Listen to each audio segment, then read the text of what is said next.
What is going on, YouTube? It's your boy Dorktron Prime.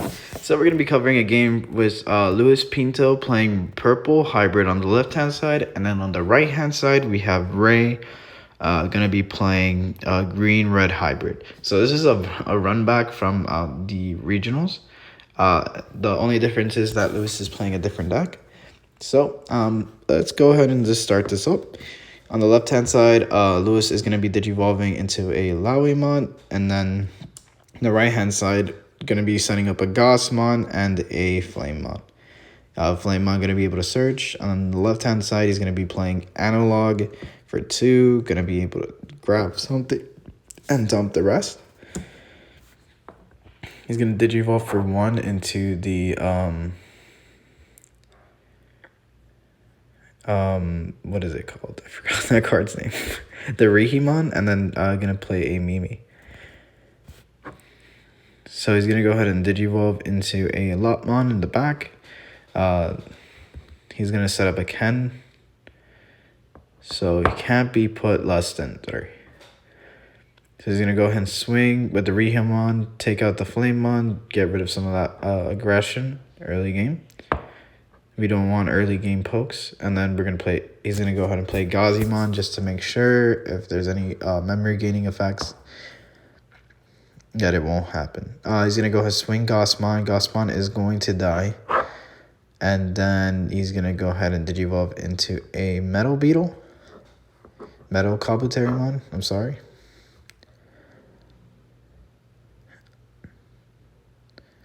And then Atomic Inferno. Oh, he doesn't have a red source. He's gonna go ahead and play Izzy for 1 to put his opponent to 1.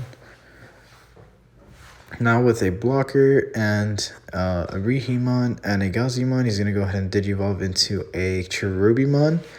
He's going to be in a very good situation because the Cherubimon gets to pop something on board and then play a Tamer. He's going to get a memory off the Lotmon for playing the Tamer. And then basically he's going to be playing a Izzy Mibi after. Just to start setting up some Tamers. If something does end up suspended, Ray will be receiving 2 more memory additional to wherever he gets left at.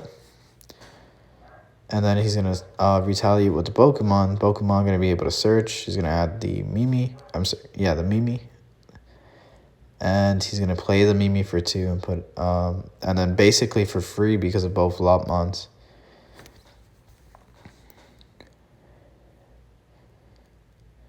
And he's going to Digivolve 1 into a Kaiser Lawemon. And then Digivolve for 1 into a Rihimon.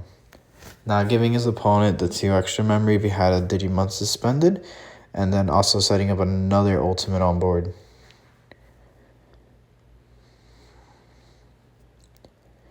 In this format, setting up in a way where you have a better position instead of just poking consistently is also a good way of playing this game because there are decks that see Tamers in security, and that just makes such a huge difference.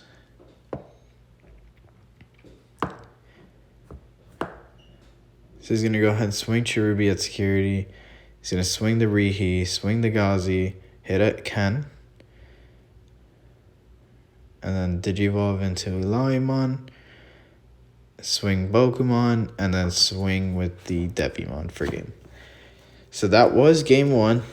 The full potential of the purple list is basically going to be in the cheaper Digivolves, the absolutely nuts Tamers that are super defensive, and the end-all be-all Cherubimon, going to be able to wipe most hybrids and most Pokemons, anything that's keeping them from winning on board. Off the board.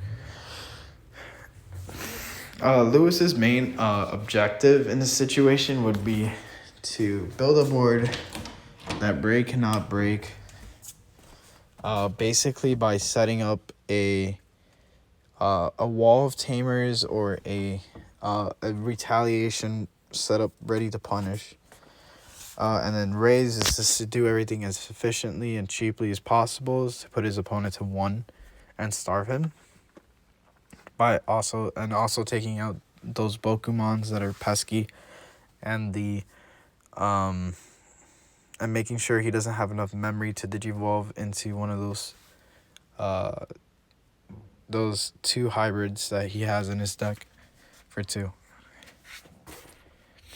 Because as soon as Lewis would basically digivolve for 2, if he is at 1, he's gonna pass over the turn to his opponent, and that's when Ray's able to suspend it and just knock it over.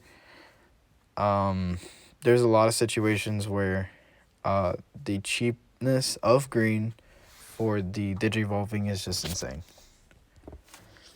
There's also a lot of potential to knock out security without even having to touch it by just trashing it, which is awesome as well.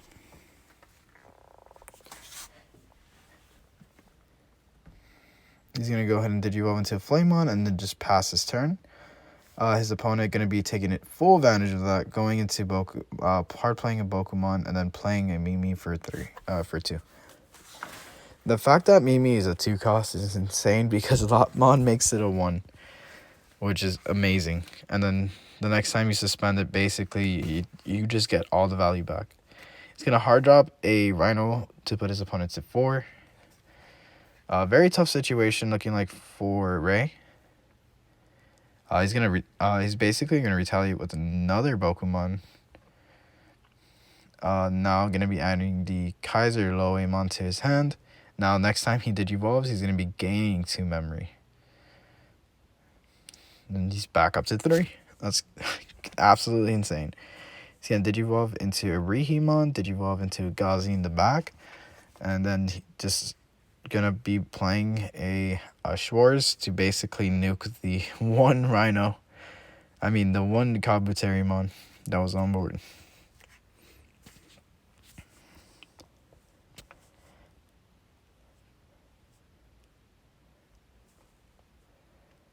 He's gonna go ahead and set up a Ken, put his opponent put himself to 0, and then he's gonna Atomic Inferno just to put his opponent to 1.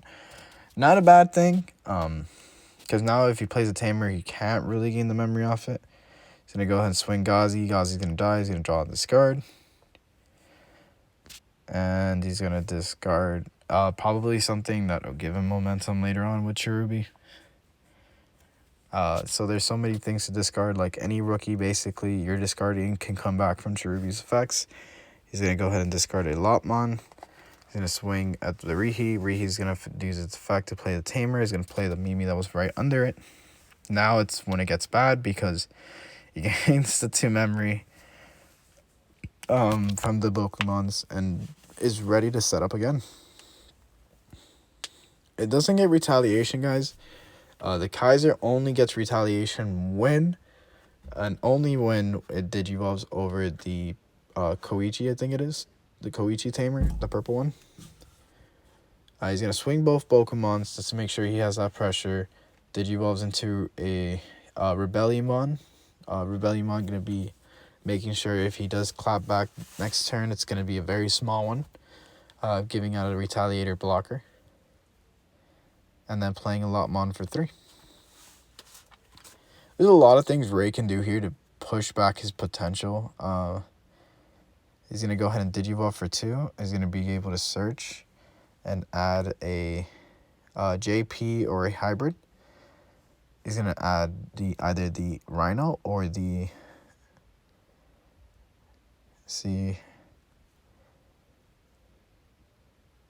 Rhino or the other Kabuteri.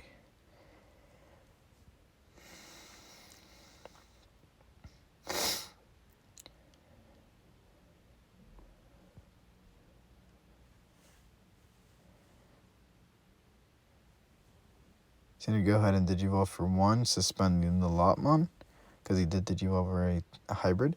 And then, unfortunately, he's going to have to scoop it up because the momentum that Lewis was bringing out was absolutely insane. Starving his opponent, making sure he could not stay with the body on board because that would have been huge. Just absolutely wiping and wiping and wiping. doing the exact thing that Ray looked like he wanted to start doing, but wasn't able to even start. Well, guys, a very good match before you guys. It's Ray from the Stacc, and then Luis Pinto, the god himself from Digi Showdown. All right, guys, thank you guys for watching. Remember, we break by nature.